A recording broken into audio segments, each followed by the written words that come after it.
going live on a Friday night with the Brews and Bros.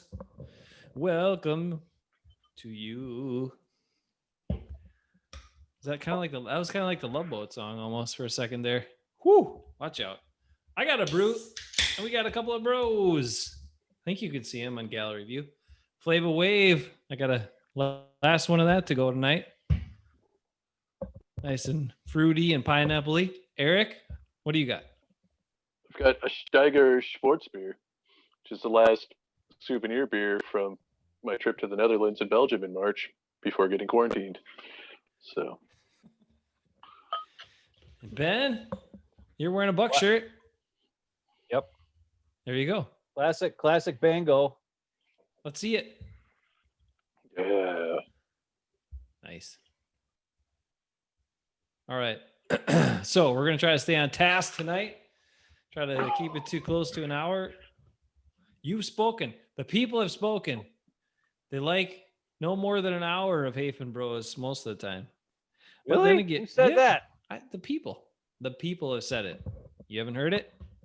You haven't heard the chatter on the net? The grumblings beneath the social media grumblings? Beneath all the other arguments on social media, you haven't heard that one? I don't pay attention to any of the arguments. Oh, that's all it is. Hey, I got an announcement. You ready? I am officially deleting my Facebook account starting this weekend. Uh-oh. I'm giving Facebook the rest of my life off. So it's terrible. It's a terrible place to be, man. I would How about join you, except I've never had a Facebook account. So I know. You just rock Twitter. Beer guy on Twitter. That's what he is. At beer guy 123. To the point, like me, right?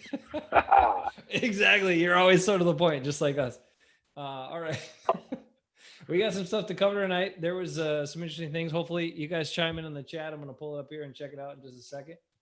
Tell us what you're drinking tonight. Tell us how your week has been. I had such a roller coaster week. Felt like 4 weeks in 1 week. There was excitement. There was like build up. I was like, yes. And then there was a huge letdown. And then a couple hours later, there's a little boost. And it's just totally all over the place. How was your week? Anybody else have a week similar to that? It was okay. My parents were in town last weekend. They were here for a couple of days of this week. So just kind of getting the house back in order, getting the kids back on a kind of normal schedule. And before you know it, it's Friday and time for Brews and Bros and a tornado. That's right. You just had tornado zip through there. Everybody okay? Yeah. We wasn't sure I was going to make it tonight. Mostly because of power outages or something, but a little after 8 o'clock, the sirens start going off and turn on the news and tornado warning for our area. Probably going right over the top of Mo's place. Ooh. Hopefully Mo's out there still okay, but we're okay. A lot of rain, a lot of wind, but still kicking. If Mo ever actually tuned into the show, we would know, but he's only a part of the show when we invite him to be on. That's it. Well, he is a Viking fan. I know. But he knows us. Yeah, but he's kind of a jerk Viking fan. Oh. He doesn't want to listen about the Packers. Them's fighting words. What is he? Maybe he wants to hear about Everson Griffin. That's right. What do you think about that, Ben? I don't know what happened. He went to the Cowboys. The Cowboys are building. The Cowboys are going to win the Super Bowl this year under Mike McCarthy. Mike McCarthy is going to win his second Super Bowl with his second team this year because the Cowboys are making all the right moves. The McCarthy moves. They are making all the right moves. I don't like the Vikings. I don't like the Cowboys, but Griffin might be the best defensive end to play for McCarthy. Whoa. I don't know. I think the Cowboys. Colin Jenkins was really good. Yankees? Yeah, he was good. I don't know. Ryan Pickett was really good. they signed him for a one-year deal for only $500,000 more than they signed Mo Wilkerson for a couple years ago when he like blew at his ankle or knee or whatever in the first game or preseason game or whatever it was. $6 million for that guy for 1 year. It's a prove it year for him, but what would he play as a Packer? he'd have to play a 3 technique. He can't. Dude, they play such He's a weird 4-3 defensive end. He's not a 3-4 player. We already have Zadarius, Preston, and Gary, who are all the same size or bigger than him, who could play as a defensive lineman in a 4-3 set. They don't need another guy who can do that. He's exactly the same. So I agree. I don't know. Like I get upset when I hear people who are always like, "Oh my God, it's just a big name that's out there," and they're like, "We got to get that guy on the Packers. We got to get that receiver on the Packers. We got to get that guy. He's really good on the Packers." No, he doesn't fit the Packers. You ding dongs. They should have got Snacks. If you talk about ding dongs and Snacks, they need Snacks. I think he's still out there. That would have been different. I think he's still out there. Yeah. And that's what we need. We need big guys who can clog up the middle, who, that kind of stuff. But we don't need another guy a tweener. What are we going to do with them? Are you going to take Preston or Zadarius off the field for Everson Griffin to come in? No, but listen, the Packers run so much. Then Gary can't even get on the field again? Yes, Gary can't get on the field again because you spent a bunch of money on 2 guys that are just like him the same year he drafted him. But the Packers run so much different. I mean, it's not a 3-4 anyway. It's like it's a 4-man front most of the time. Sometimes it's a 5-man front with the 3-4, but sometimes they're in that hybrid stuff and it's like actually 4 guys on the line of scrimmage. And there could be a place for a dynamic guy who's relatively cheap, but maybe they're holding off dollars to get Snacks or somebody. I don't know. We're going to examine that, though. We'll jump into the D lineman. We'll jump into the O lineman, too, and we'll figure it out and cover all that stuff. Mom and Dad said they're drinking the last bottle of Spotted Cow. I don't know if there's one bottle and they're sharing it or what's going on, but that's what they got going on tonight. I had some vodka during dinner as a primer for the show. That's how crazy this week has been. So that was here. What happened to me is I woke up today and I felt like crap. Actually, I didn't even wake up because I didn't really sleep much. And then I went to work, and then I got to work, and I was all sweaty and like I had like a terrible headache, and I was all weird, and I felt like I was gonna pass out. So I went home. And I went to bed, and then I was in bed from 10 o'clock till like 3, just sleeping on and off. And then I finally got up and watched Bachelor in Paradise with Livs for like 2 hours. And then I made spaghetti meatballs for the kids because Jesse's out partying. Did you say and then I watched another Bachelor in Paradise meatballs? with Livs. Was it scary meatballs? Yeah, scary and meatballs. Scary and meatballs. That's awesome. That's good. So I wasn't. It was just spaghetti. But anyways. Okay. So I'm kind of out of it today, and if anybody from work sees, they're gonna be like, "Why he's good enough to do a show? How come he couldn't finish work?" And then they'll be like, "What a loser." I don't think anyone watching this is gonna say that, Ben. Don't worry.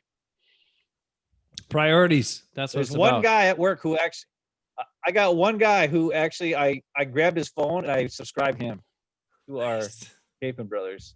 There you go. He's a guy at work. He's the only guy that I actually sort of get along with once in a while, but we still fight all the time because he is this most stubborn person I've ever met in my life, and he's a big Drew Brees Saints fan. So I always get him mad because I tell him how Drew Brees sucks, and Taysom Hill should be playing in front of him. So if he watches, then he'll see that I'm on here. But whatever. All right. Nobody else watches it. I forgot my notes. They're all Viking fans. They don't want to watch a Packer show. You guys carry it for a minute. Time me, probably less than a minute. I'll be right back with my notes. Bernard, what's up?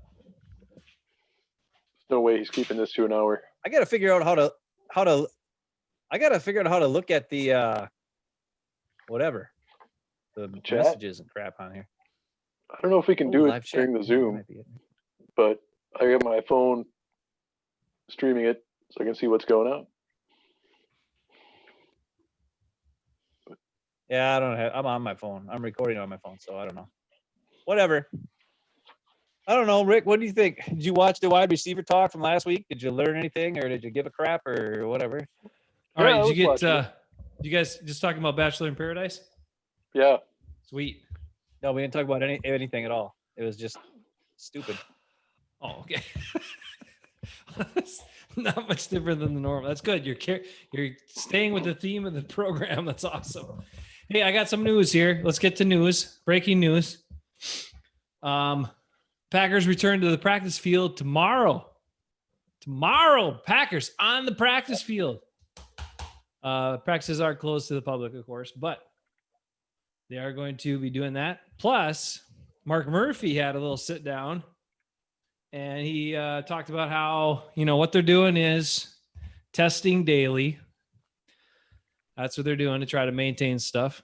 At least through the end of training camp, it's been agreed upon by the Players Association to test daily. So that's how they're trying to keep people. When they're doing all the other stuff, but they got to do football at some point. So they're going to be testing every single day.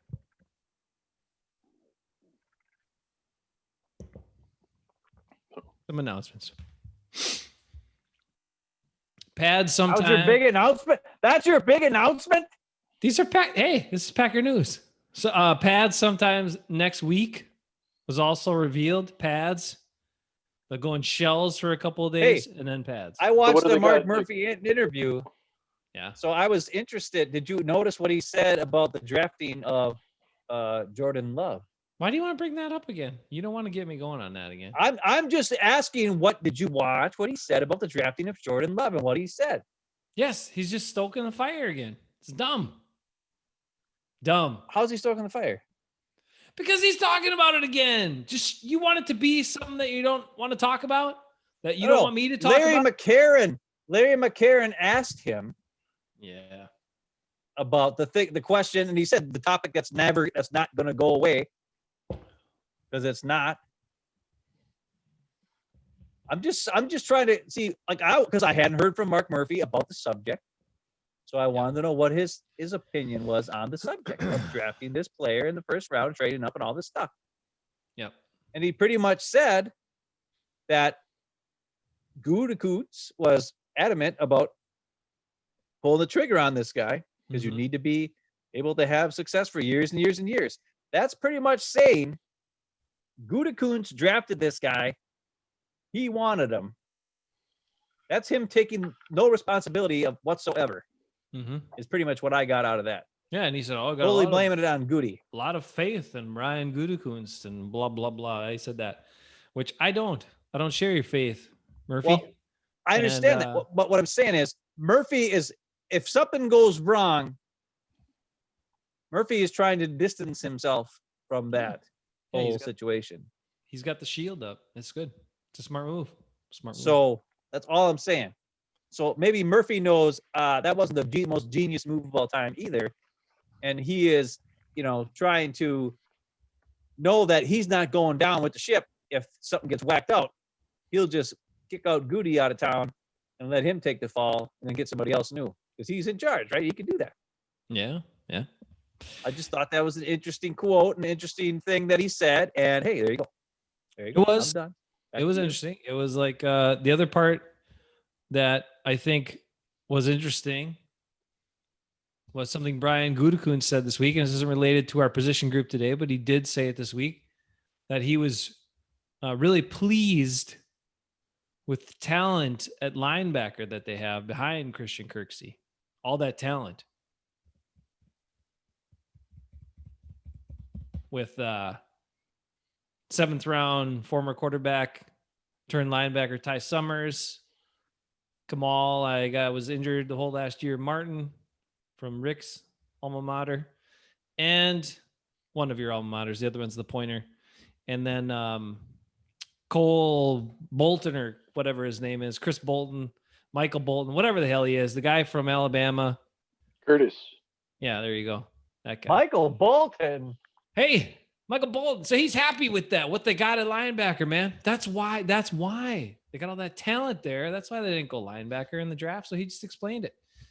Bernard, what do you think of Mark Murphy's comments? You got anything on that? What do you think Brew about sucks. Gutekunst?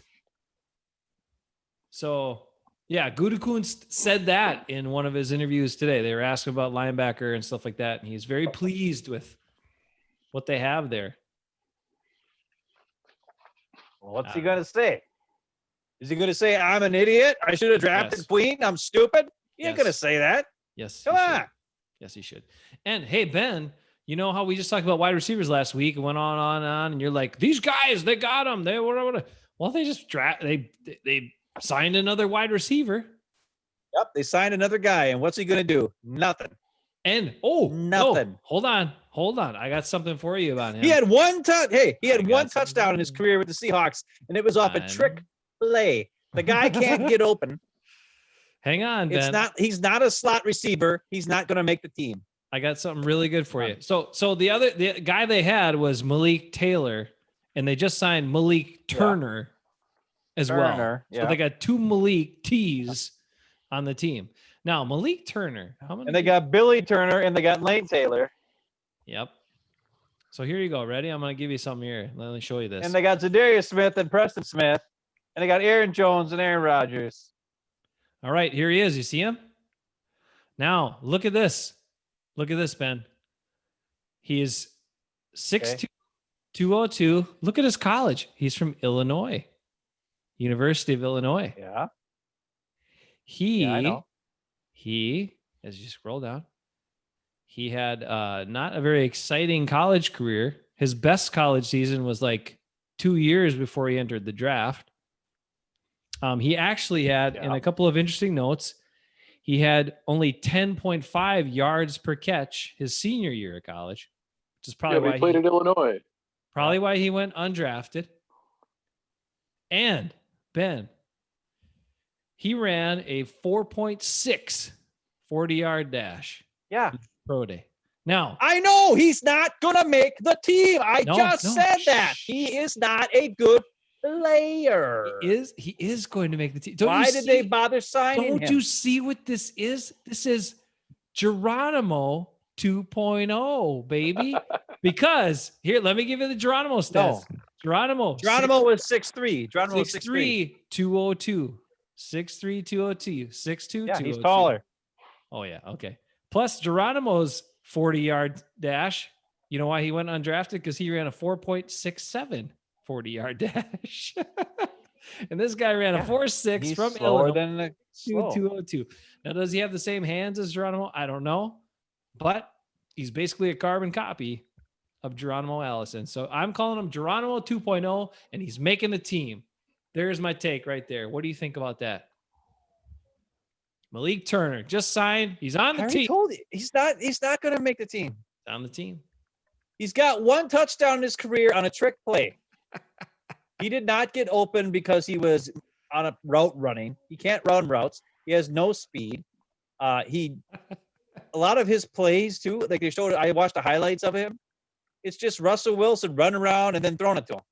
It wasn't like within the play. Like he can't get open within the play. Now, that is the Seahawks scheme, which is either the worst scheme of all time or Russell Wilson is the biggest idiot of all time. I don't know which one it is. Because the only time Russell Wilson looks good is when he's running around and doing stupid, crazy stuff. So is that the offense's system that's bad, or is it Russell Wilson that's bad? I don't know. But this guy is not a burner. He's not that great. He's not going to be a route runner at the speed he's at. It's a dumb waste of a signing. I don't understand it. I don't want to see it anymore. They should have signed Aaron Parker as a free agent, not let him go to the Cowboys. The Cowboys got him for some reason. Where the Cowboys, he's not going to make the team. Where if Aaron Parker was on the Packers, he would have started in the slot. But I digress. It does not matter. This guy's not going to make the team. He can't compete with the guys we have. He doesn't have the speed and or size of any of the guys we have. And he certainly doesn't have the shiftiness to play the slot. No. Back to you. All right. I say they brought him on just as COVID backup depth.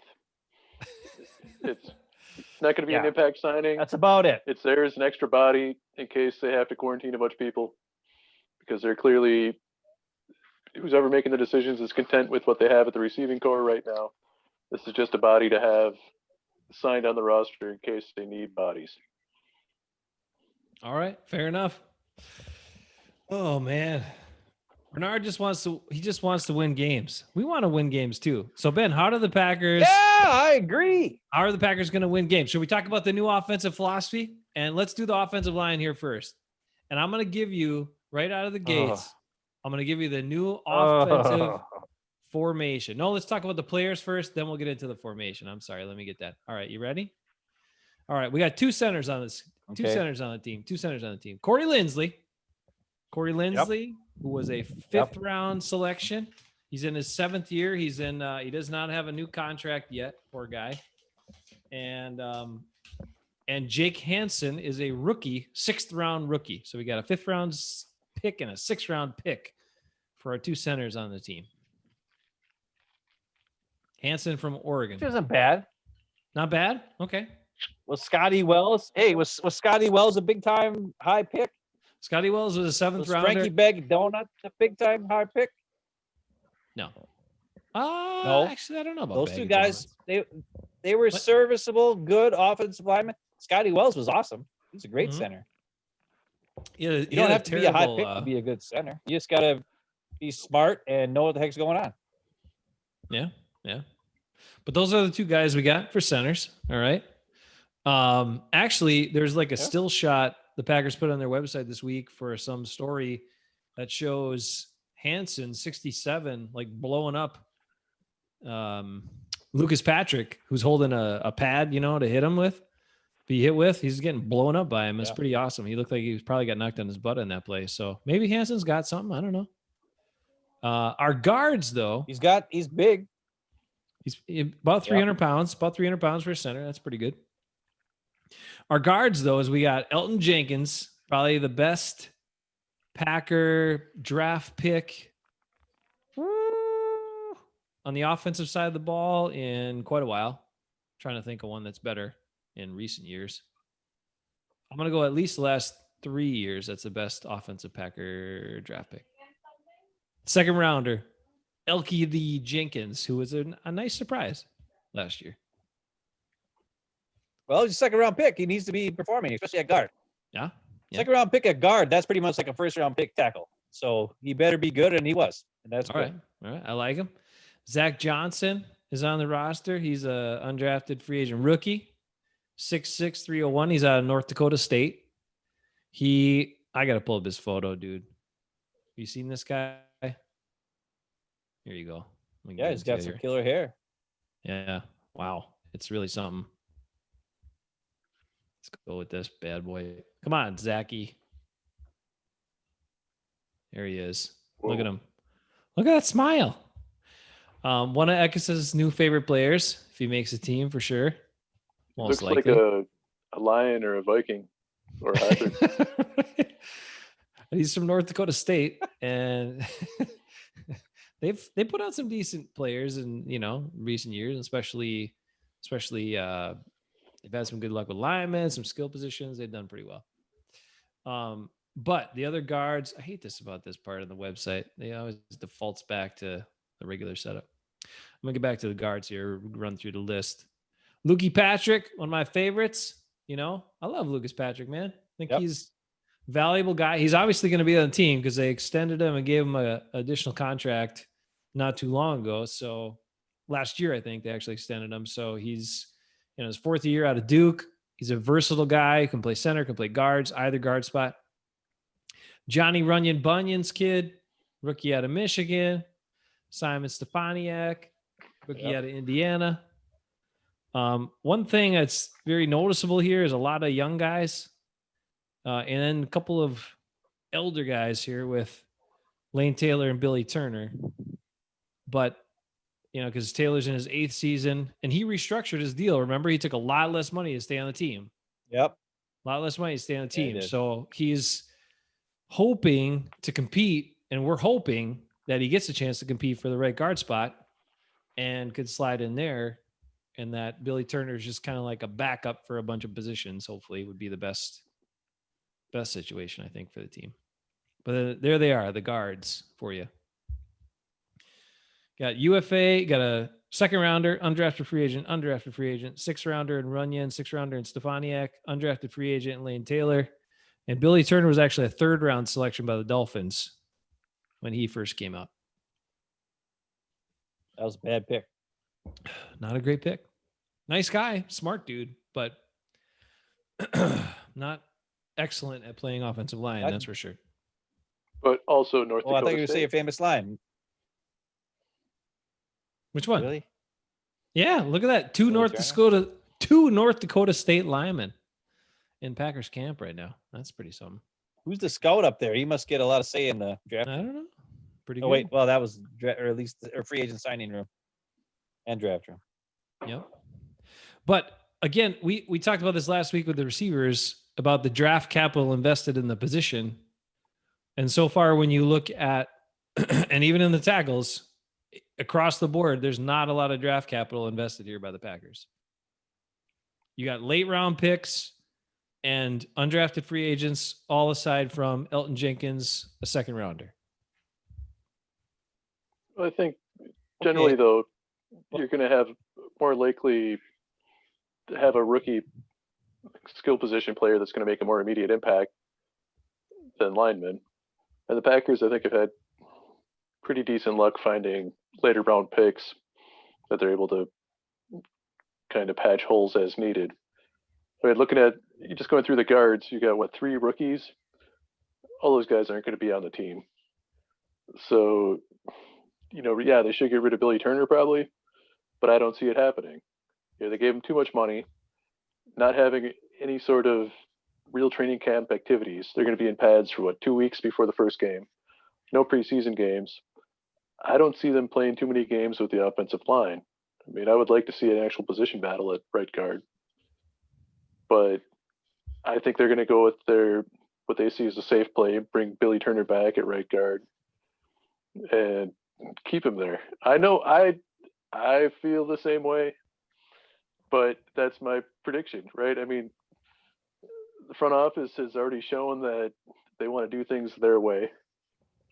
If there was an actual preseason where they could shift guys around, maybe try moving, try sliding Billy Turner out to right tackle, but bringing in Wagner, which I'm jumping ahead here a bit probably, but bringing in Wagner, my guess is they have their master plan of, they brought that guy in to play right tackle, and Turner's going to be, even though he should be the backup at whatever on the right side, I think they're going to stick with the parts they already had in place. I would say Gutekunst certainly is showing a lot of stubbornness with his picks and or players he invests money in. There you go again. It's true, dude. It's true. Dude, he cut Jamon Moore after 1 year.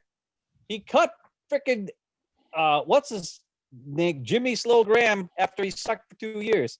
He's not afraid to do things. The biggest question, the biggest problem is the playing time.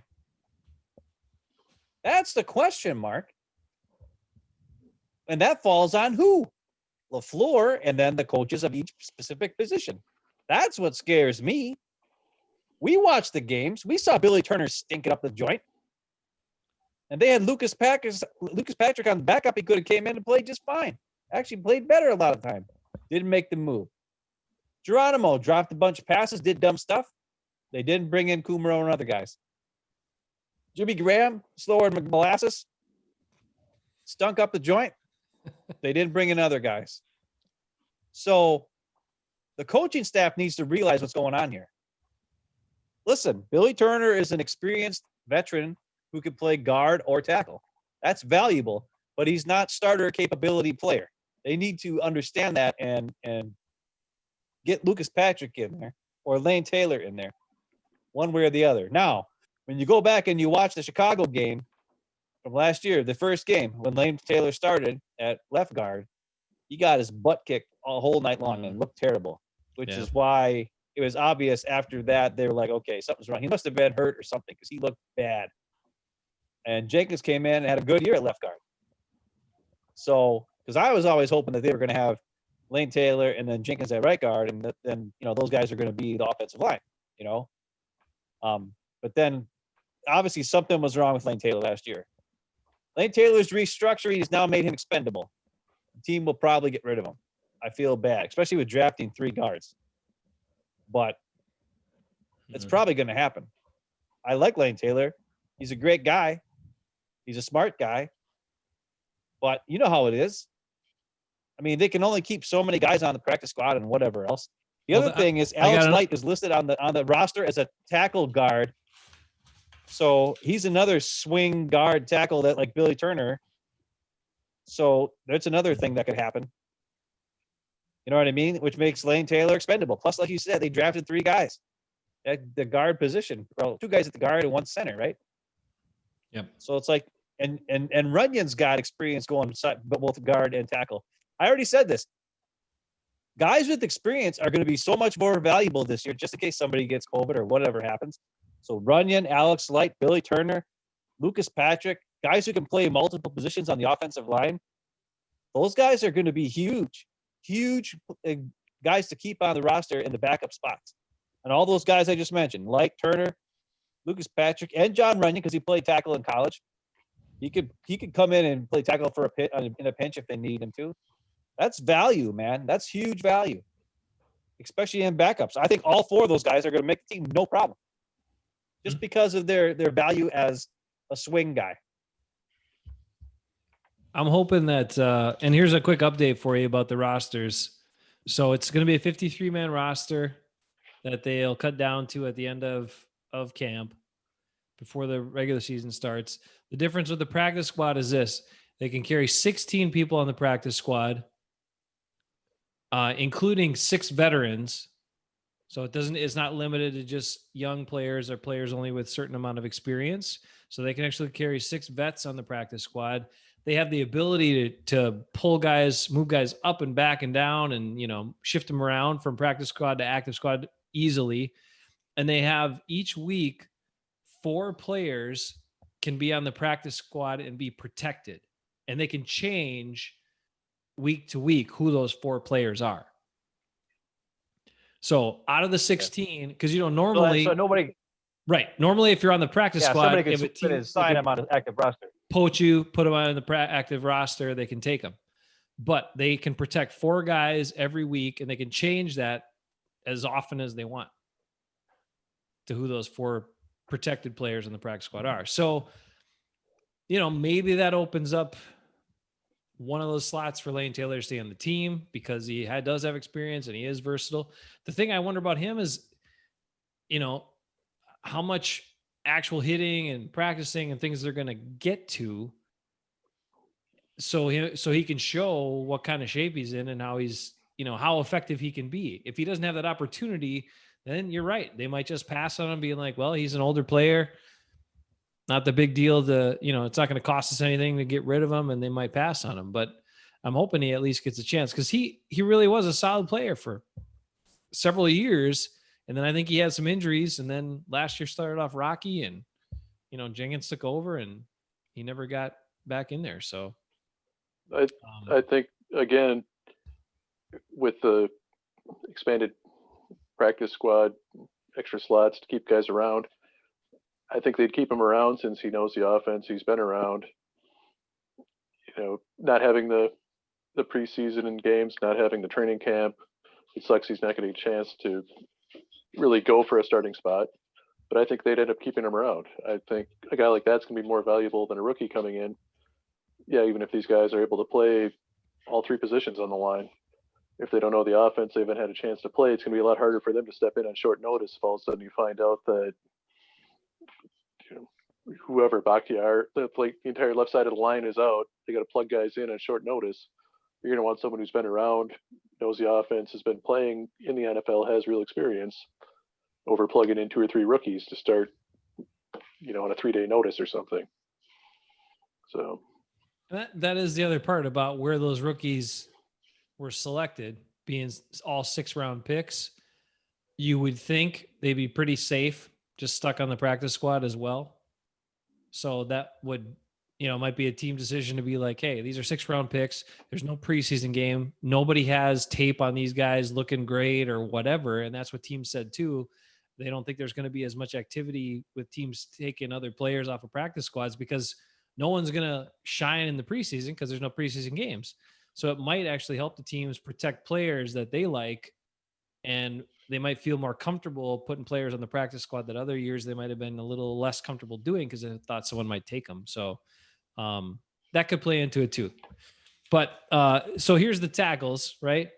The tackles are Bakhtiari, of course, who was a 4th-round selection and probably one of the best Ted Thompson picks of his tenure.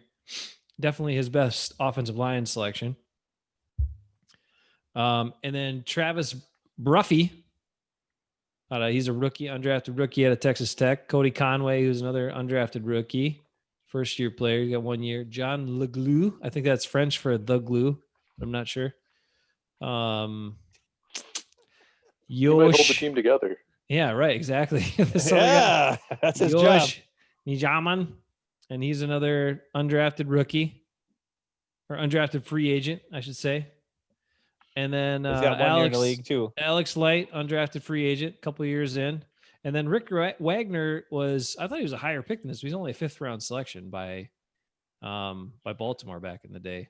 So, and he's 8 years in the league as well. So the Packers actually could have Rick Wagner and Bakhtiari both in their 8th season starting at the tackles, which would be, a couple of the older tackle tandems in the league, I would think, based on longevity alignment and how they don't often pay, tackles to stick around too long. But Bakhtiari doesn't know what's up with his contract situation. There's no deal done at this point either. So he's just playing out this year. Same thing with Lindsley. There could be a lot of turnover on this line. You never know, depending on how the numbers all shake out. They're going to have to be. But, I mean, Bakhtiari I think it's obvious an awesome dude. With awesome player. Hey, it's obvious with Hanson's drafting.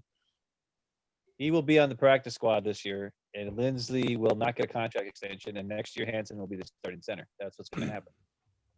Because you can't put big-time money into a center. You can't do it. It's not worth it. The Packers don't do it. They just don't. They let Scotty Wells go. They let everybody go. Yeah.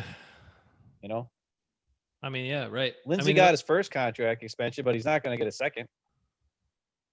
It was a pretty unless he takes a super good deal. But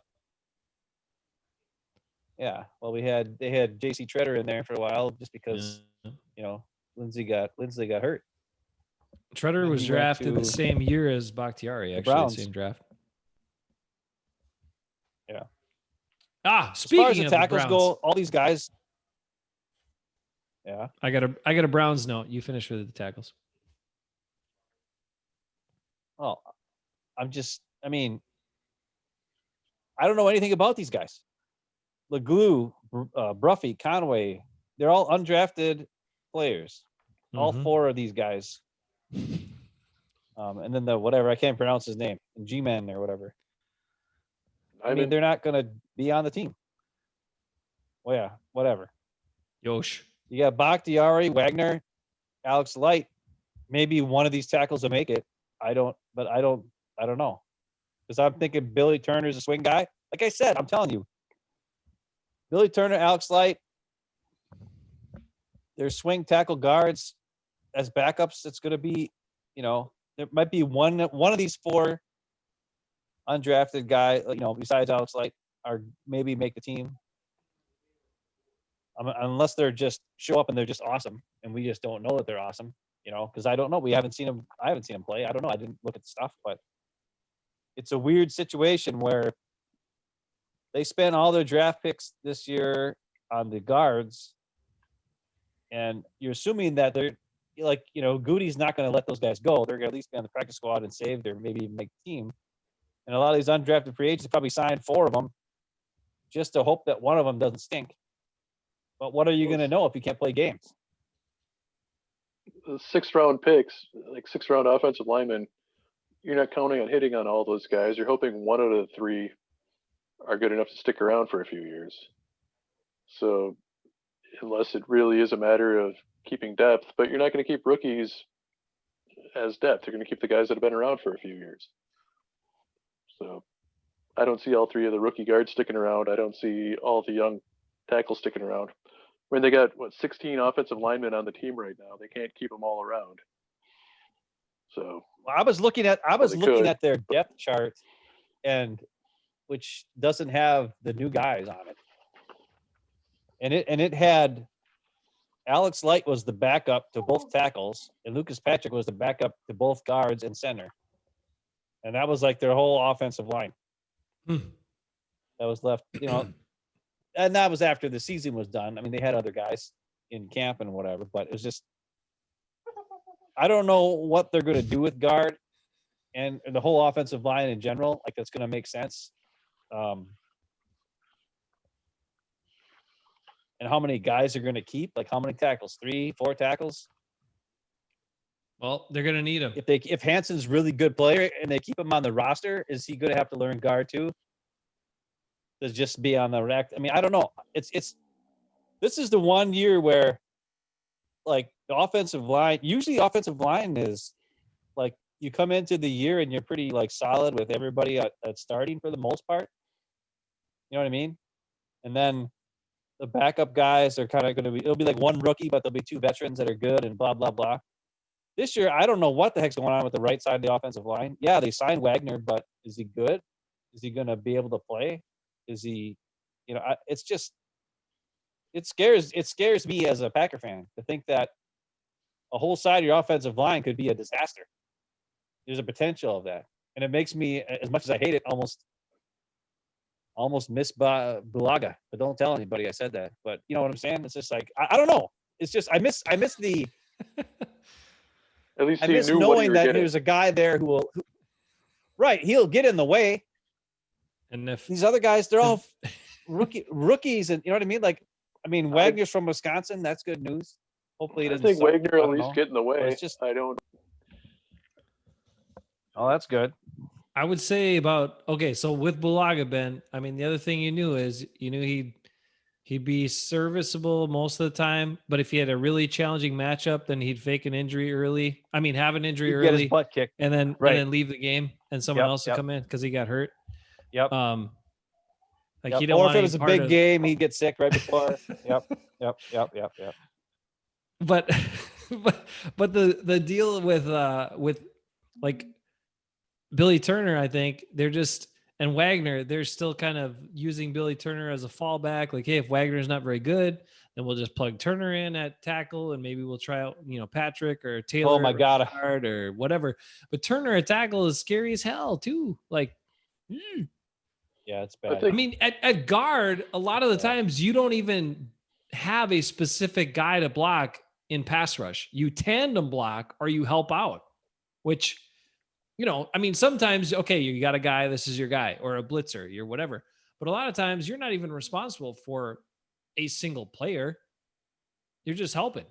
But if you're tackle, you're blocking a dude every single pass play.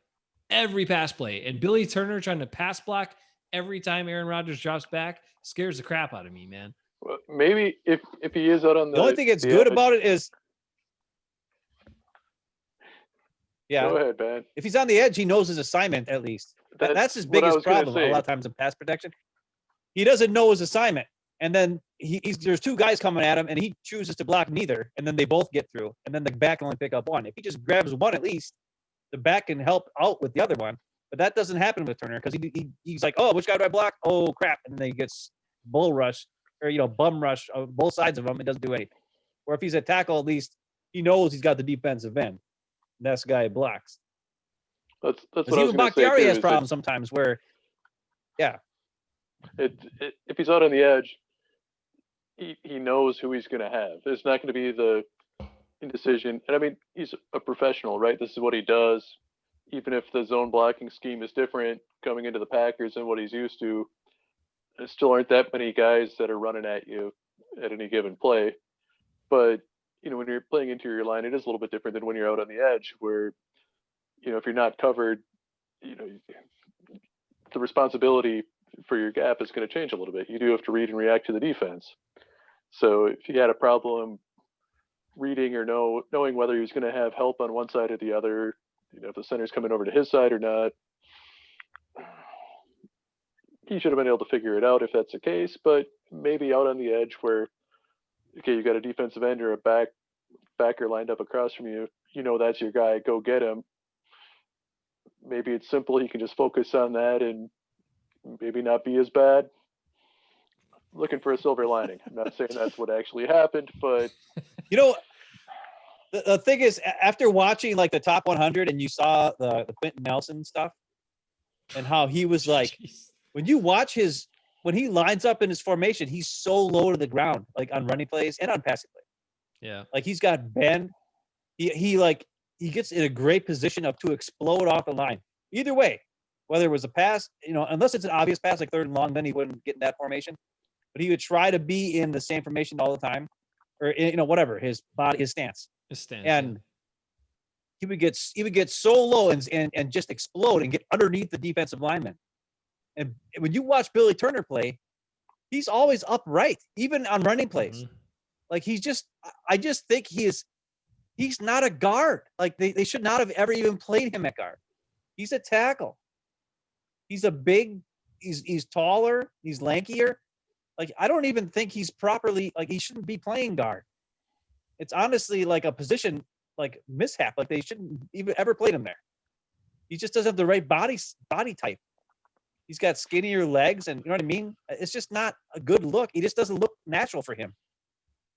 Like where Lucas Patrick and like even Runyon, when you look at Runyon, he's got these big shoulders and he's kind of a little guy, or not little guy, but he's got like, he's more compact, and I could see him getting down and dirty and smacking. Maybe that's what they saw to move him to guard. But Turner doesn't look like a guard. So stop playing him at guard. Put a guard in there. Make him the backup tackle. I'm sorry. I know you gave him money, blah, blah, blah. It's not worth it. It was a bad move. On the plus side, I was going to say, on the plus side, whatever's happening on the right side of the line, at least the left side is pretty well set. So if they're going to be changing up the offense a little bit, maybe running 2-back sets, maybe running more slot 2 tight end sets, you can cheat to the right side. You can have some help on the right side instead of having a big hole on both sides of the line. At least if their left side from center all the way up to tackle is solid, you can try to bring some help up on the right side, maybe chip the end, maybe have a back watching the gap if Billy Turner is going to be playing matador blocking schemes and just letting the guys go, but at least it's one side to watch instead of getting crushed from both sides. It's probably better. It's probably better if it's quick from the right side than the left for Rodgers. I suppose he has a better chance of avoiding that. But here's the other thing. Yeah, but he doesn't though. As I talked about last week. If he's got to step up, he can. Anyway, I gotta say it. I have to say it. Okay. All right. One more time. All right. I remember how everybody be like, you never want to blitz Aaron Rodgers. He'll kill you. He'll kill you. I'm telling you. I think more and more teams are going to see this film from last year and the year before, and they're going to blitz him. And they're going to, because he's not realizing what's going on. He's not seeing the blitz coming. He's not as mobile. He doesn't take off and run like he used to. Well, he tries though. He thinks he can outrun, but he can't. No. And not only that, he doesn't read the blitz sometimes. And if he's sitting and looking for and especially instead of something short over the middle, he doesn't have the check down. Or if he does, he's not going to go to the check down option. Well, right. And then when his offensive linemen aren't able to adjust when they think they're supposed to block this guy, and then he doesn't come, and his other guy comes, like Billy Turner, doesn't adjust, and he gets a free guy coming straight at Rodgers. Rodgers expects, and Rodgers is looking over here because he wants to throw the ball to Devontae, or he wants to move the safety over so he can come back over here. So he doesn't even look over here because he's trying to fool somebody. And then Billy Turner olays his guy because he thought he was blocking somebody else, and Rodgers doesn't see it. That's all on tape. Mm-hmm. All these and that's what the 49ers saw, and they did it again in the NFC Championship game, and the Packers still couldn't stop it, even with max protection, because they didn't know who they were supposed to block. They couldn't adjust and redo things. So it's not just Rodgers' fault. It's also the offensive line not knowing what the heck they're supposed to be blocking or who they're supposed to be blocking on these plays. And more and more teams, I think, are going to do that. They're going to start crowding the hole. They're going to have a bunch of guys at the line of scrimmage, right? On obvious passing downs, like third and long. and they're going to just have everybody up there and then just spread out, and they'll just send like 3-4 guys. But those 3 guys will get through because the Packers aren't going to know who the heck to pick up. And by the time they realize it, Rodgers has already got guys in the face. So they got to fix this crap. And fast. I'm going to tell you something here, though, real quick. This is, I think, a really key point. So we went over, the lack of draft capital invested in these guys. So you got some late rounders, you got a bunch of UFAs, undrafted free agents, and you got the 1 second round pick. That's all the linemen in camp. And the Packers had a lot of success previously with these late round guys that would turn into good starters, sometimes Pro Bowlers, but really good offensive linemen, right? But do you know what they don't have anymore? You know who's working for the Browns now? The Browns, who Nick Chubb ran all over the damn joint last year, and the Browns had a whole bunch of success. James Campen. Yep. James Campen was an undervalued offensive line coach who turned a bunch of those turds into gems. And right now, I don't know they got the people to turn, make these little turds into diamonds anymore. But that's what they're still going with. That's still the approach, because they don't draft anybody high for offensive line except for Jenkins last year. Well, I think especially on the interior line, that's going to be key. Like we were talking about with Billy Turner seemingly not knowing who to block. Those are things that need to be addressed. If you're struggling with it week to week, the coaching staff needs to get these guys on the same page and make it clear what their reads are supposed to be or what their assignments are supposed to be. Not just on passing plays, but running plays too. I mean, you look at some of the teams that will just consistently run down other teams, just start to tear them apart. I mean, you look at the Patriots. It seems like they often have big guys getting downfield. You look at the Raiders, who actually have a pretty good interior line. And, a lot of the plays where Jacobs has a decent run, you got one of the guards or the center downfield blocking for him, right? I mean, you got basically a convoy of big tubby dudes leading the way.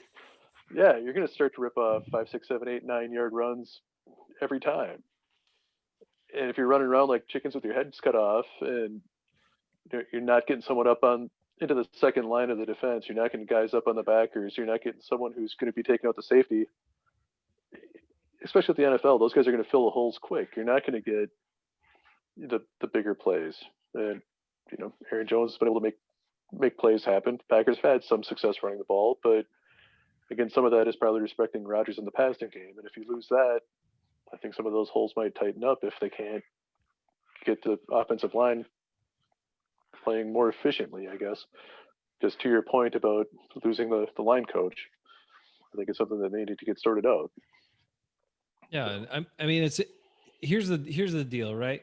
People talk all the time about football, and the keys to football are the trenches, right? The lines, offensive and defensive line is key to almost everything. And yes, you need like skill position players and you need all this stuff. But if you got a crappy line, just ask the Vikings. Ask Mo. You guys see the Vikings all the time. When the Vikings have terrible offensive lines, it doesn't matter how good all the other dudes are.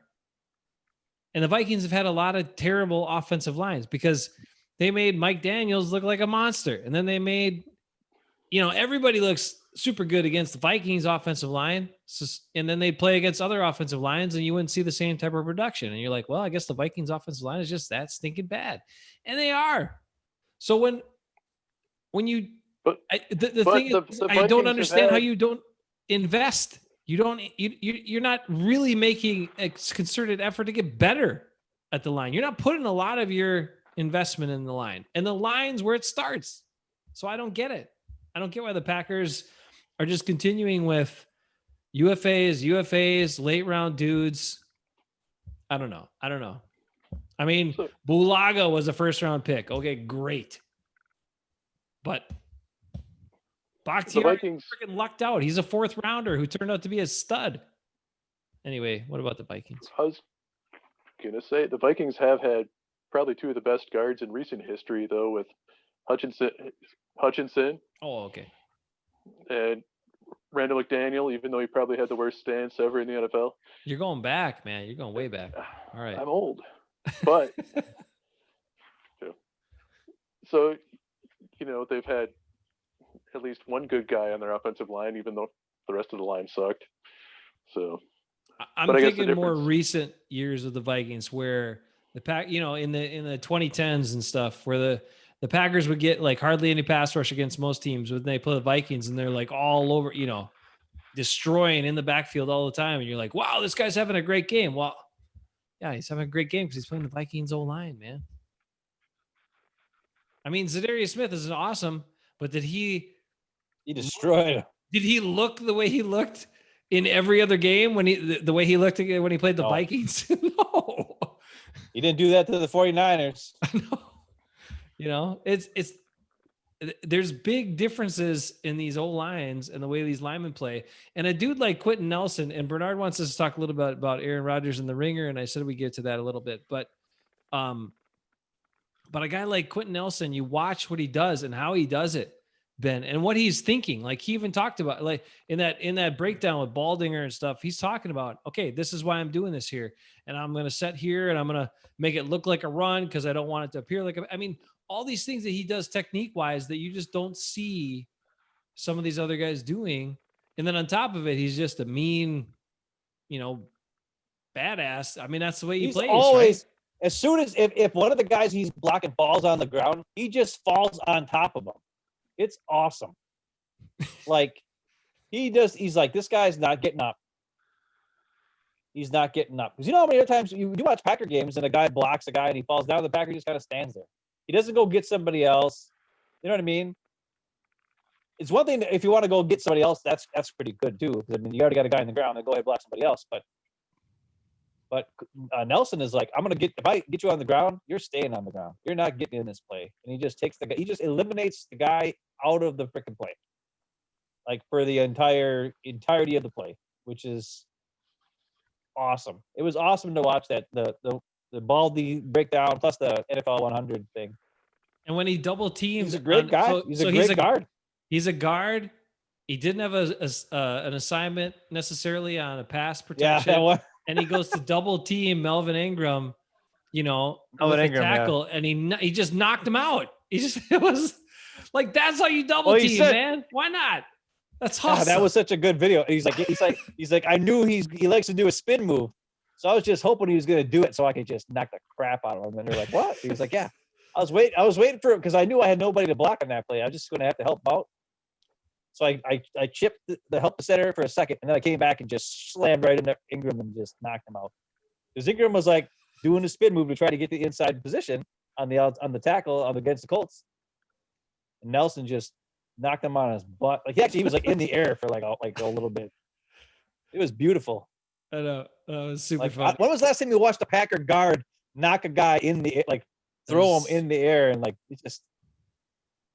The Packers I don't know if Packers ever had a guy like that. That's a theme going back to defensive players too. They just lack physicality, but there hasn't been a lot of physicality from the offensive linemen, and there hasn't been a lot of physicality on the defense. And that's a big difference you see when you watch the Packers play versus some other teams play. And I don't know why they can't find or get the physical players that some of these other teams find, but they just don't. They've lacked in it a long time. All right, I got to give you this now. Ready? It's going to be the new Packer offensive formation. Because yes, Bernard, we still got to get to a little bit of the Rodgers ringer. And Bernard made a comment that I don't know if I didn't read it that way, but we'll talk about it real briefly. And then we still have to talk about the D-line. So we're definitely going over an hour here. So sorry about that. But here we go. All right. The Packers in their new offensive system that they have committed to, they're not worried about wide receivers. They're not worried about they got all these offensive linemen in camp. They're going to figure it out, and they're going to keep a whole bunch of them. This is going to be the new formation that you will see in the Packers lineup here soon.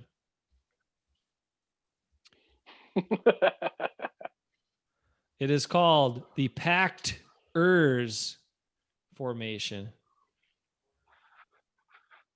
Yes, there's a center, 2 guards on each side of the center, 2 tackles, a tight end, 1 wide out, quarterback, and a running back.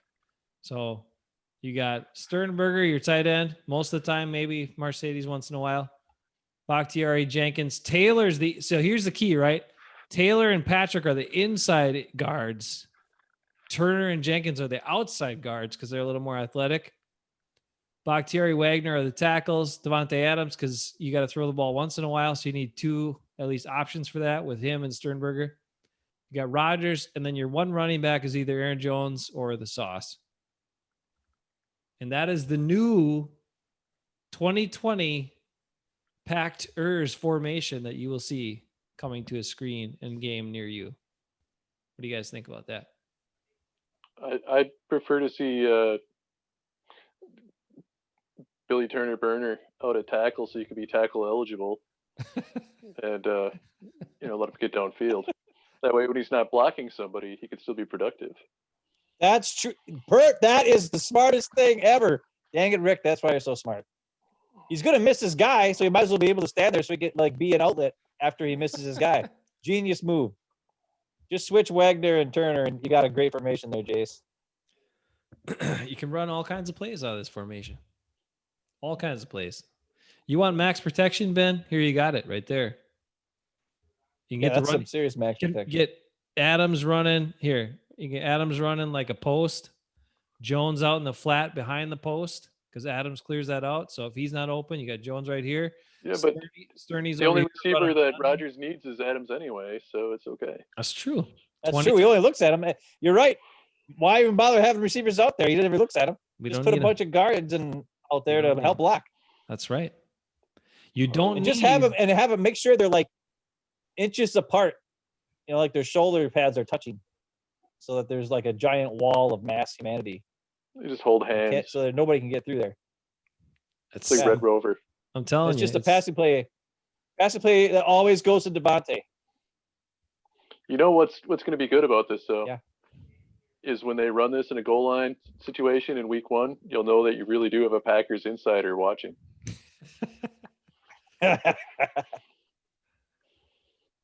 Is brilliant. I mean, technically in this formation, the tackles will both be eligible. So, yeah. Anyway, that's my my prediction for a new Packers formation for 2020. The packed ERS formation. I'm coining that. Packers, you can pay me for the rights if you want. You got plenty of money. All right. So get that copyright in now. I got Trademark it. I got it all taken care of. All right. Yep. Who all saw the full Aaron Rodgers interview with Kyle Brandt, the game show 10 questions, but let's talk about a whole bunch of other stuff too and expand on things interview. You guys watch that? Nope. Seriously? Nope. You didn't see it? Dang, Bernard saw it. Bernard, I watched the whole damn thing. I was actually at work, supposed to be working. So I didn't watch it. I listened to it while I was kind of working. But I was doing some work. But I was also listening. Anyway, it was really good. It was very well done. It was interesting. They swore a little bit. So Ben, you might like it just for that. And kids at home, they did swear a little bit, some F-bombs, a couple other things in there. But I'll say this, my son swears a lot. What? Little G. Oh my God. Oh, he's worse than me. No. I don't know where he gets it from. Huh. I have no idea. Oh, probably Dad. Grampy. No. Oh, he got it from me. Anyway, Bernard says Rodgers took a shot at Marino in there. I don't know if okay, because Kyle Brandt asked him this one thing. So anyway, what he did was he asked him these different questions, and then there was a correct answer, but then the question led him into something he wanted to talk that related to Aaron Rodgers about. So the question seemed like kind of abstract, or you wouldn't understand how they fit in until he dug into it a little bit. One of the questions, which I knew there's the only one I knew the answer to really out of the 10, was about, it was called The One Ring.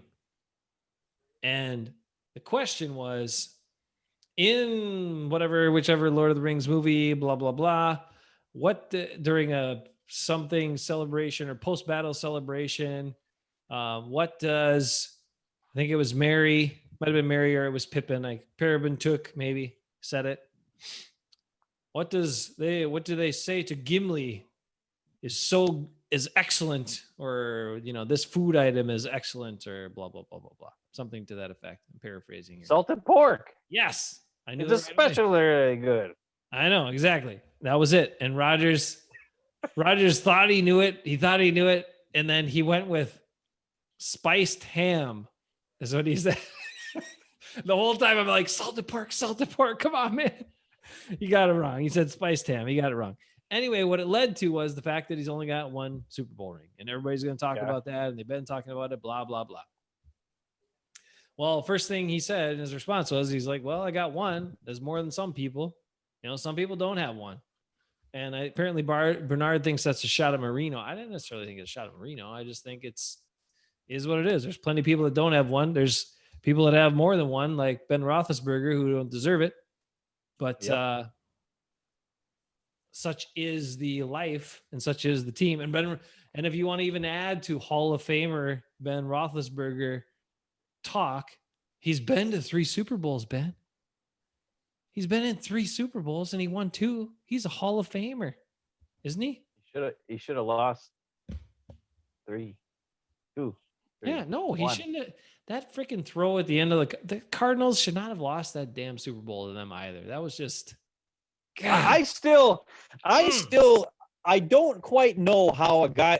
I'm pretty sure you're supposed to have 2 feet in bounds, and I'm almost positive on that play, his feet are together, but only 1 foot is touching the actual ground before he falls out of bounds, or if even 1 foot on that touchdown pass, because he's like in the air, and then 1 foot touches, but the other foot doesn't because they're on top of him. You know what I mean? Like both of the feet are on top of each other on Holmes on that touchdown.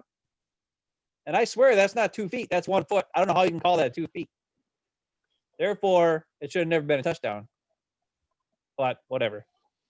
I digress. I hate Ben Roethlisberger almost as much as Matt Ryan, but that's besides. Back to you. But anyway, okay. So we're not going to talk too much about it because you guys didn't listen to it, but you should listen to it. It's really good. Rodgers says a lot of interesting things, and Brant asked him a lot of interesting questions. It's like, it's good stuff. He also brought up things we talked about. He brought up a thing we talked about on one of our episodes way back, that Aaron Rodgers, in his whole career, he's thrown over 7,000 passes. And in his whole career, he only has 2 pick sixes. And he asked him about that, why that is, and how the hell that is. Like, how is it even possible? He's like, Brady's got, whatever, 16 or 14. He's like, Drew Brees, who's going to be a first ballot Hall of Famer, has 27 or 28 or whatever it is. And Rodgers talks about why. And Rodgers recalled exactly both of them as well. And he knew exactly why they happened. He's like, one, I just missed inside an outside throw, and he knew the player, and he knew the game, and he knew all that stuff. And then the other one, he said it was, I forget what the reason was, but he knew it, like he and those plays happened a long time ago. He knew when they were. It's crazy stuff. But he did not do as well in the 10 questions, because the way it is, he has 10 questions. You get 1 point for every correct answer. And he did not do as well as I would have expected him to. And actually, the salted pork one, man, that really hurt him bad. But salt is a spice and ham is pork. So I think that's true. I mean, technically, he's right. Technically, he was correct. But Gimli says it. Gimli says it, man. I remember Gimli saying it. He says it back. Oh, salted pork. Blah, blah, blah. And he's got the dripping off his beard and all that stuff. Come on, man. You claim Rodgers talked about he went to New Zealand, and his favorite part of the New Zealand trip was Hobbiton, was the visiting Hobbiton. Like, that was still, out of all the stuff he saw, was his favorite part about it. If that's going to be your favorite part, man, then know that one. Maybe I'm just partial because I always love the dwarfs, but I think I could be wrong, but that line might only be in the extended editions, but I could be wrong on that because I only watched the extended editions, so I could be totally wrong on that. But I don't think it is, because that actually takes. Which one was it in? The second or Return of the King, or it's actually it's the beginning of Return of the King, not the very beginning, but it's at the beginning of Return of the King. So It is after the Battle of Helm's Deep, when all those guys go to Isengard to challenge Saruman. And get him down from the top of the tower and all that other kind of crap. Then it's in the But it's at theatrical the beginning version. of Return of the King, so it's kind of a weird. Yeah. Is it? I don't know. I can't remember. It is because I only watched. But it's Pippin. Pippin says it. Pippin says the salted pork is especially really good. He kind of like stutters a little bit on it on the line Because he's all cocky and he's he's smoking the pipe and Gimli's like, hobbits feasting and smoking or whatever he says. He gets all mad at him. Classic. And then Pippin says salted pork, especially nice. And Gimli's like, salted pork. And he's all excited about salted pork. Oh man, I always love the Anyways, dwarves. back to stuff that's not nerdy. Yeah, dwarves are good. It's all right. Like so you guys listen to that. It's on YouTube. You got to sit through some ads, but you can watch it for free on YouTube, and it's all good. But yeah, anyway, there are so many ads on YouTube now. It's like crazy. That's because they want you to go pay for premium, and then you don't have to have the ads. Our show doesn't have ads because nobody cares. That's right. I was going to say, how many more subscribers do you need before you guys get ads? About 900 and like 100,000. 927. All right, so tens of listeners. Everybody go out and set up 10 new accounts this week. Oh man, I'm sorry if we're getting a little off track, but what did you expect? All right, so that's that. You saw the new formation. We're all excited about that. We talked about the Gimli and the question Aaron Rodgers should have had right, and he didn't get right. But there's some interesting stuff in that interview. I thought it was really good. And Ben, this is what we're gonna do. Hey, if you stuck around for an hour and 12 minutes here, you're gonna get a bonus. Here's what we're gonna do next week. Next week, we are going to do Packers draft trivia. Packers draft trivia is going to be part of next week's show because I got some questions I want to see if Ben knows these questions. I was looking through all this historical draft stuff, and I'm wondering, does Ben loves these certain players? Does he really know this about that player? And does he really know this? And so I want to ask Ben, but I also want to ask you. And we'll figure out who the guests are going to be next week and who can all participate. But you can participate in the chat too on the trivia. So next week, Packers draft trivia. I'm not going to go way, way back, but we'll go back at least into our lifetimes of Packers draft trivia. Just ask you some interesting questions, things about, did you realize this player was actually, this was their draft position, this was the year they're drafted, who else, things like that, who else might have been in that same year, stuff like that, and different things. So I'm going to set you up for that next week. So there's a teaser. All right, defensive lineman, here we go. Ready?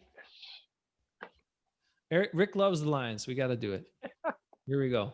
Told you it was going to be trenches tonight. Yep. Here's what we got. Packers D lineman in camp. I wanted to maybe include Za'Darius in here because he's not technically a linebacker, but we'll keep him with the linebackers because sometimes he's got to cover Aaron Jones in the flat, as he said in practice. And he's like, Coach, you want me to cover Aaron Jones in the flat? Like Aaron Jones? Are you serious? What? Anyway. All right. So you got, of course, the best known guy and best one is Kenny Clark, first round draft pick. Okay, a lot of draft capital there, and he's been a good player. Young guy, strong, active. He's a good dude. Then you got, after that, I don't know what to say about it. You got Mon Adams, who's still hanging around, 4th year in the league, 3rd round draft pick, who does nothing and has done nothing. Dean Lowry, who's a 6th round pick. I'll go in the order on your screen. Sorry. Trayvon Hester he was actually a 7th round pick by another team, but the Packers have him in The Raiders, was it? Yeah, this is like his 4th team that he's with. Yep, he's been on a lot of teams in 4 years. and then of course Kingsley Keke, who I didn't realize he was that small. He's only 288. He looks bigger. It must be the hair or something, but muscle is more dense than other tissues, I guess. So, but a guy that's down probably about 10, 15 pounds where you'd like him to be for an interior guy? Can he hold up against the run? I mean, can you put him in that 4-man line as like an interior guy? And I don't know. I don't know if he's got the size for it. I'm a little concerned about that because he was supposed to be the savior, right? Like he was supposed to be the guy that, oh yeah, Kiki's going to turn it on this year and fix all the problems. I don't know.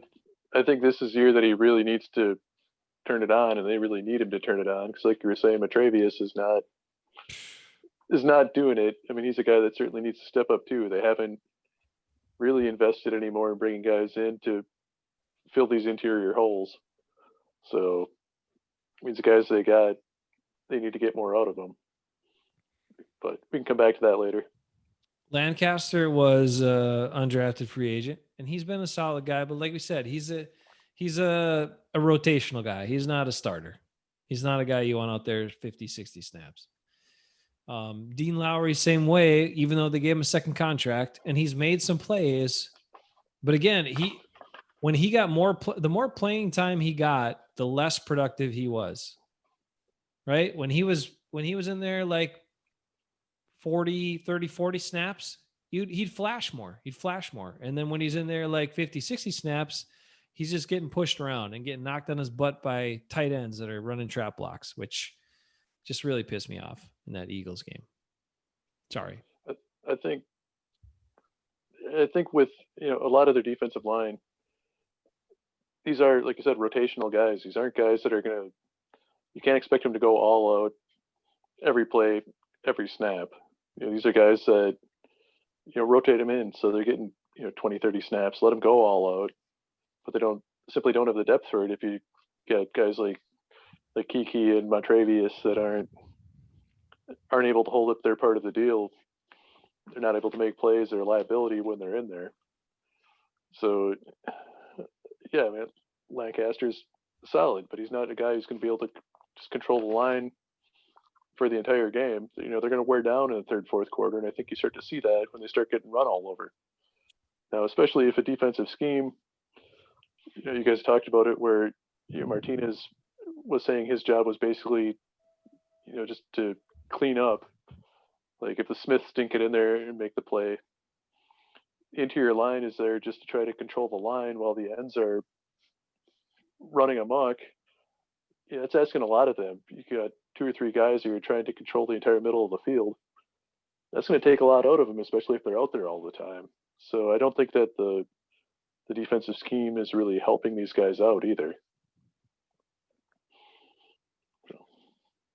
I think the biggest problem for certain guys, I think, like you talked about the Eagles game with Lowry, where he got through the line of scrimmage because they just let him go, and then he got sideline blocked, by a pulling tight end or whatever it was.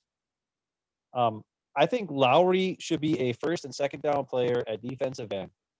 Okay, so he can get pass rush if needed from the outside, but also hold down the fort against the run. But he should never be like last year. They would play him on passing situations as an interior defensive lineman, and the problem was he would get caught in like running plays on third down, where the guard would get underneath his pads and just take him out of the play because he's 6'6". And it sounds weird, but it's something where when you watch the tape, it happened quite a bit. Because it was an obvious, it was a third and long, so you would think it would be a passing play. You think it would be smart to have a guy who usually rushes the quarterback from the outside to have him rush quarterback from the inside. But the problem was he would get, because of his size, it didn't help him get around or toward or get a bull rush to get to the quarterback. So I would rather see Lowry as a first and second down player.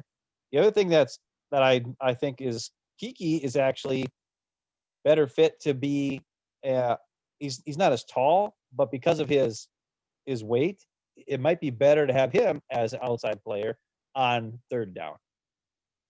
So have him be at defensive end in the pass rush scheme, so he could maybe hold the fort on the outside and then let Sedarius or Preston, whoever, do like a stunt with him or do something, because he's got a little bit more agility to get through there.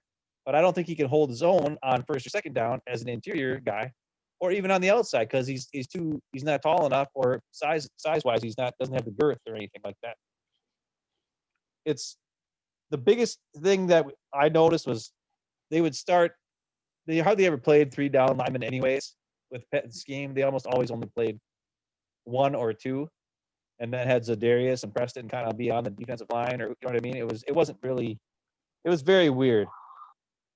But Lancaster is the guy I don't think he's an end, and they were playing him a defensive end sometimes. He's a nose guard. He's a tackle. He's an inside interior guy. He's his best qualities, especially at the end of 2018, was he was great at holding up his guy and then shedding the block and making the play on running downs. He was so good in that. The game when they played the Bears at the end of the season in 2018, he made so many awesome plays because he could shed his block and make the play. And that was when Kenny Clark got hurt and they put him in there at nose tackle. It wasn't when he was at defensive end. Defensive end, he's got more space he has to cover. And not only that, it's not really a shedding. He usually has to get to the inside. And if for some reason the running back got to the outside on him, he definitely wasn't fast enough to get over there and make a play, even if he shed his block, because the running back is going past him. And he has more space to work with. But if you have him as an inside interior player on first and second down, when the running back is coming toward him, he can shed the block either way, and then the running back has almost like a split second to make a decision and try to get out of the way, and he can't because there's not as much space to work there. And Lancaster was great at that. And then last year, because Kenny Clark was healthy, they didn't play him in that role anymore. And it didn't make any sense to me. Like, to be honest, if they're going to do this with Zadarius and Preston and have them playing like a defensive end type role, I'd rather see Lancaster and Kenny Clark as like tackles, and then Zadarius and Preston as defensive ends. Just play a 4-3, instead of a 3-4. And then you can have, but the problem is they don't have the linebackers to do it. So then they got, which we'll get to in another day, but they don't have the linebackers who can play in space. Because when you play a 4-3, then you need 3 linebackers who are quick enough to cover the whole entire, second end of the field, or have a safety come down or whatever.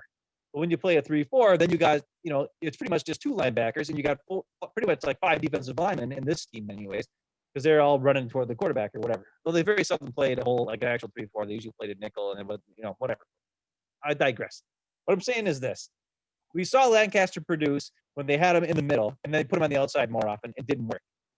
They saw Kenny Clark, who can produce. I think he can produce at any spot. So why don't we take Lancaster and move him inside?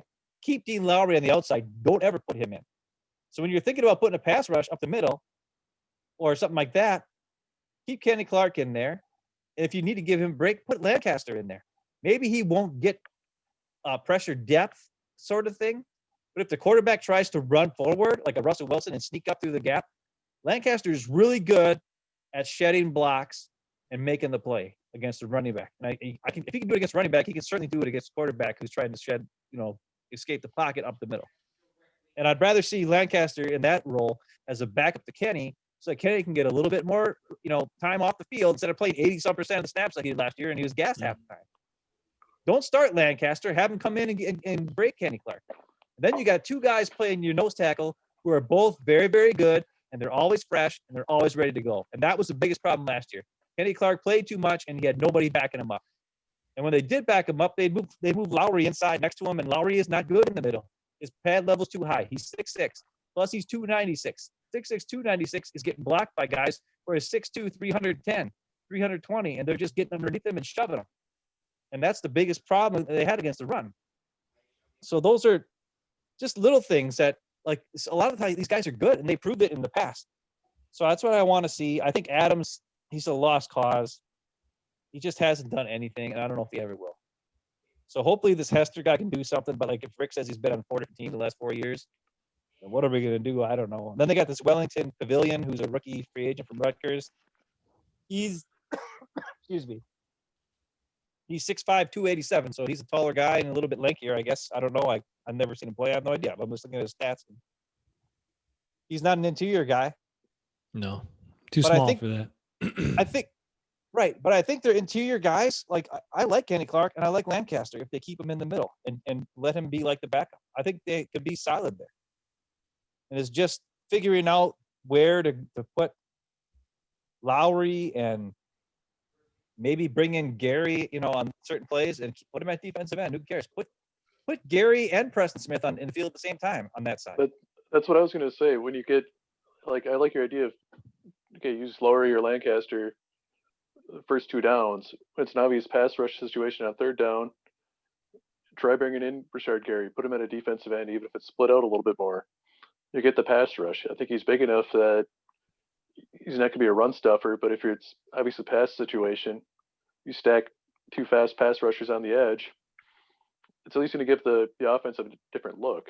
You're going to have a real pass rusher out there instead of trying to force someone into that role.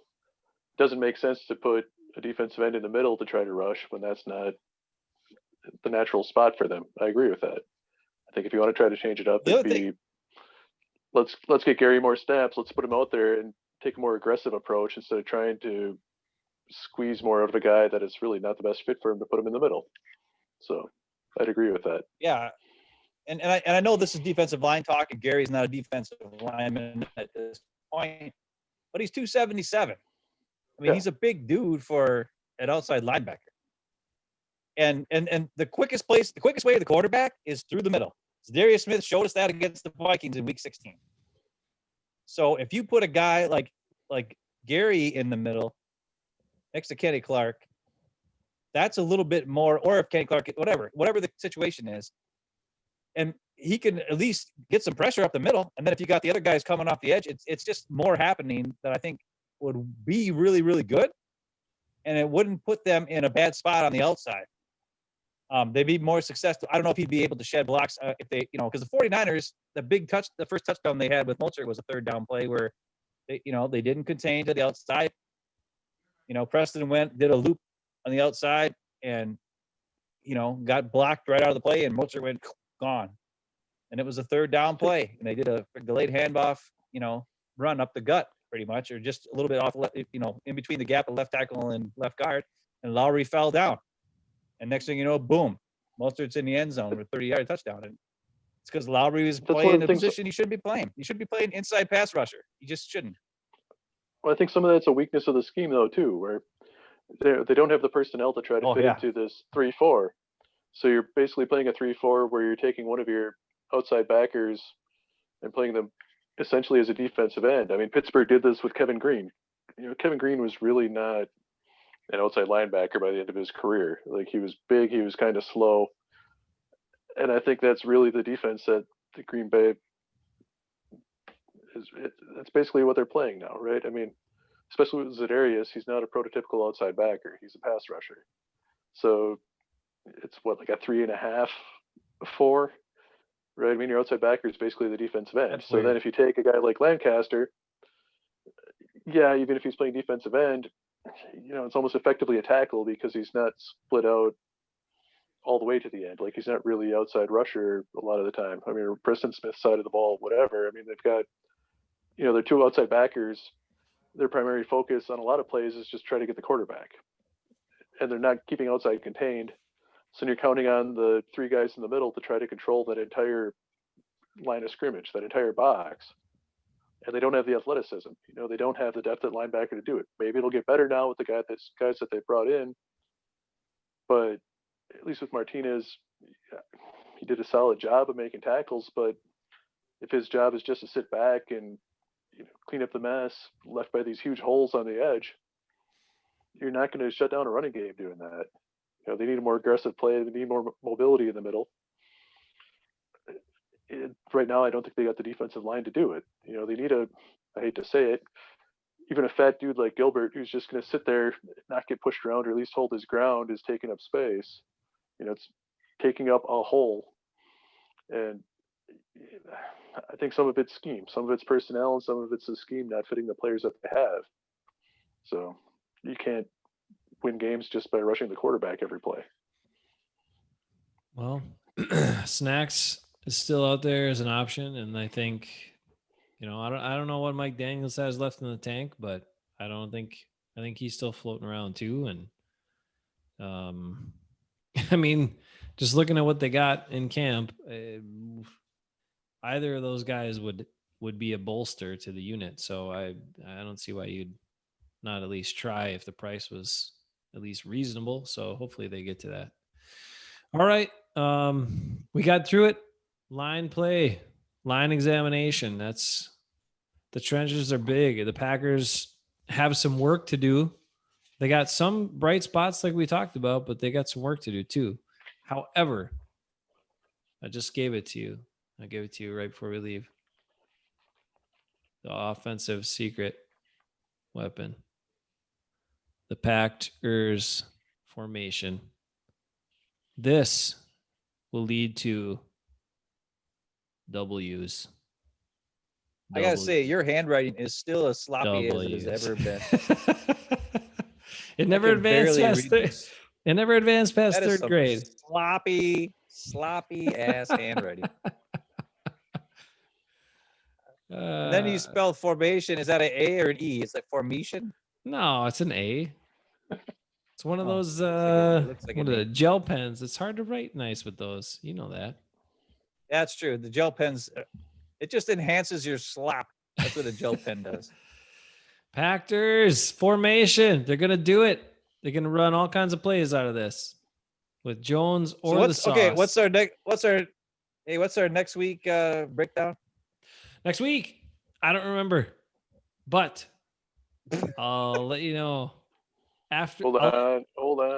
I'll let you know before I delete my Facebook page officially. I'll let you know. Who's going to promote us on Facebook so we can get our likes from our sister and our mom and dad? 21 is inside and outside backers. Ooh. And Packers trivia. And there's going to be some bonus trivia questions relating to players in the 80s and 90s that aren't related to draft, but like side note, did you know a DUI? Did you know type questions? And if you get them right, you get a bonus point. We're going to have more Lord of the Rings trivia questions. I like those the best. Not Lord of the Rings. Packers. Are we going to be done in an hour again? No. With a half hour of overtime? Yeah, we'll get done next week. It's bonus coverage. Listen, nobody thought we could have talked about offensive linemen for 45 minutes, Rick. It's your fault. We talked about offensive linemen for 45 minutes. Eric loves we guards. We only talked about him for like half an hour. The other half was getting about the draft rant again that you weren't going to rant about, and then you ranted about. Oh. Well, Mark Murphy had to open his trap about stuff and cause some more controversy, and then we had to have, we had some. I wasn't ranting. I was just saying he's taking himself away from the situation. So if it goes wrong, it's Goody, and if it goes right, well, then it's Goody. But he's saying, hey, it ain't me. Goody's on the guy outside. who wanted him so bad. Goody's on thin ice. Pre-episode meeting, you said you were done talking about it. You weren't going to talk about it anymore. You guys had a pre-episode meeting? I wasn't talking about the draft. I was talking about Mark Murphy. Mark Murphy, dude. Hey, Ben. And one more thing. Mark Murphy said that because The Rock asked him about not having fans. Oh, hold on. Not Dwayne Johnson, The Rock. Larry McCarron. No. Okay.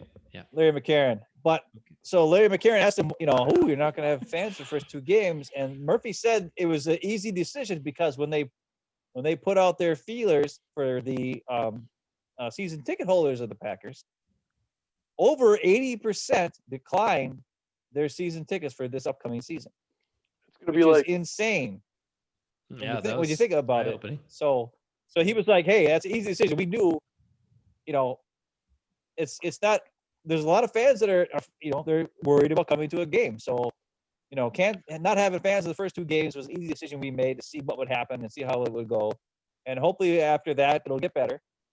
But it's something that he thought, if the fans, the season ticket holders are willing to not come, over 80%, then that's something that, I made my decision to have no fans super easy. I think I give him credit for that.